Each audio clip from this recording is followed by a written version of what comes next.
बिहार में भूमिहार ब्राह्मण विवाद दिन प्रतिदिन गहराते जा रहा है। आखिरकार भूमिहार ब्राह्मण विवाद है क्या? आखिर भूमिहारों को अब तक अपने अस्तित्व की लड़ाई क्यों लड़नी पड़ रही है? सदियों से जो जिस अस्तित्व की लड़ाई भूमिहार लड़ रहे हैं, वो आज भी उन्हें क्यों लड़ना पड़ रहा है?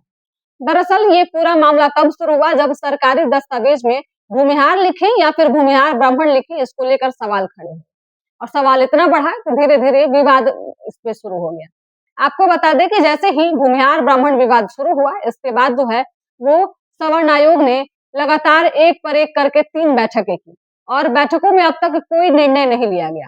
3-3 बैठकें तो हुई, लेकिन बैठक में अब तक यह स्पष्ट नहीं किया जा सका कि आखिरकार भूमिहार भूमिहार लिखे या फिर भूमिहार ब्राह्मण लिखे। बाद में ये पूरा जिम्मा जो है वो बिहार सरकार पे थोप दिया गया। कहा गया कि अब सरकार खुद तय करेगी कि आखिरकार भूमिहार लिखे या फिर भूमिहार ब्राह्मण लिखे भूमिहार, ये सरकार तय करेगी।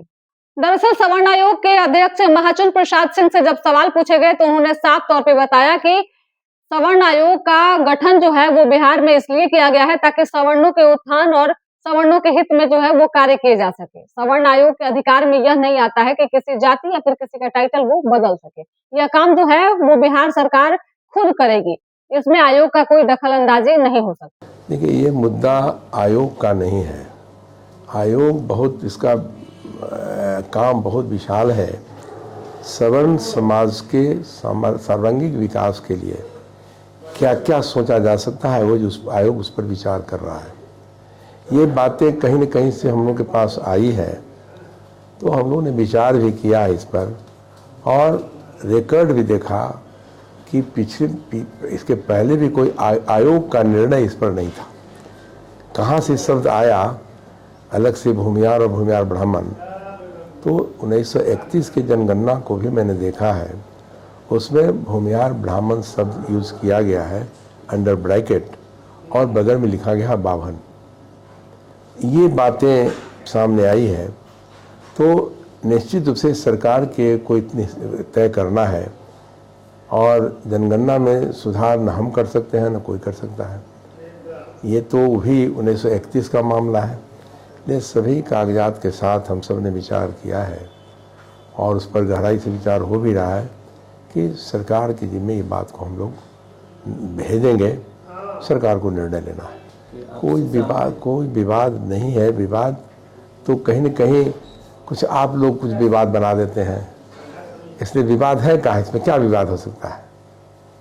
जो सच्चाई है, रिकॉर्ड है, वो सरकार के सामने जाएगा, सरकार विचार करेगा।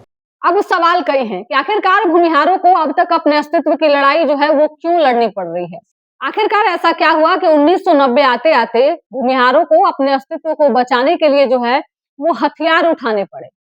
इसको लेकर कई ऐसी कहानियां हैं जिसको सुनकर आप समझेंगे कि भूमिहारों को अपने अस्तित्व की लड़ाई क्यों लड़नी पड़ी। कई ऐसी कहानियां भी हैं जो समाज में आज भी विवाद पैदा कर देती हैं। सबसे पहले हम कुछ तथ्य के साथ आपको बताएंगे कि आखिरकार भूमिहार है कौन।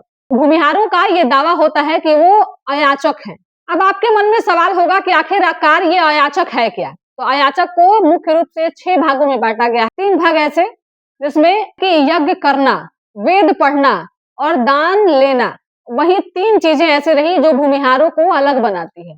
यज्ञ करवाना, दान देना और वेद पढ़ाना, ये 3 चीजें जो है वो भूमिहारों को अलग बनाती है। विवादित कथा एक ये भी सुनी जाती है कि एक समय ऐसा रहा जब बौद्धिस्टों की संख्या बढ़ रही थी, उस समय कई भूमिहार जाति के लोग ऐसे थे जो बुद्ध धर्म को अपना लिए। बाद में जब हिंदुओं की संख्या बढ़ी और हिंदुत्व को लेकर लोगों में जागरूकता आई, तो वो लोग फिर से अपने जाति की तरफ बढ़े और दोबारा से जो है वो हिंदू धर्म को अपनाए। ऐसे में ब्राह्मण जो है वो इन्हें पूरे तरीके से एक्सेप्ट नहीं किए और इसके बाद जो है इनका एक नाम और पड़ गया बाभन। कुछ लोग इन्हें बाभन कहते हैं, तो वहीं कुछ लोग जो है इन्हें भूमिहार ब्राह्मण कहते हैं। जब भी भूमिहार ब्राह्मण लोग सुनते हैं तो 2 चीजें होती हैं कि आखिरकार ये ब्राह्मण होते हैं या फिर भूमिहार होते हैं। भूमिहार ब्राह्मण क्या होता है? तो जो लोग पूजा पाठ करवाते हैं, दान दक्षिणा लेते हैं और वेद का ज्ञान देते हैं, उन्हें ब्राह्मण कहते हैं। वहीं जो लोग त्याग की भावना रखते हैं, उन्हें भूमिहार कहते हैं। बाद में जो जिस तरीके से गतिविधियां बदली और जिस तरीके से समाज में कह सकते हैं जब जातिगत जनगणना हुआ, तो भूमिहारों को जो है वो हाशिए पे आना पड़ा। जब कैटेगरी डिसाइड किया गया तो उसमें भूमिहारों को जो है वो तीसरे नंबर पे ढकेल दिया गया और ये भूमिहार समाज उस समय बर्दाश्त करने के लिए तैयार नहीं था।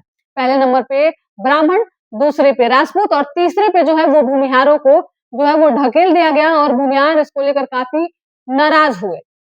कई दशकों तक इसको लेकर लड़ाई चलती रही और भूमिहार जो है वो ये बताते रहे कि वो ब्राह्मण है और ब्राह्मण के पैरेलल आते हैं।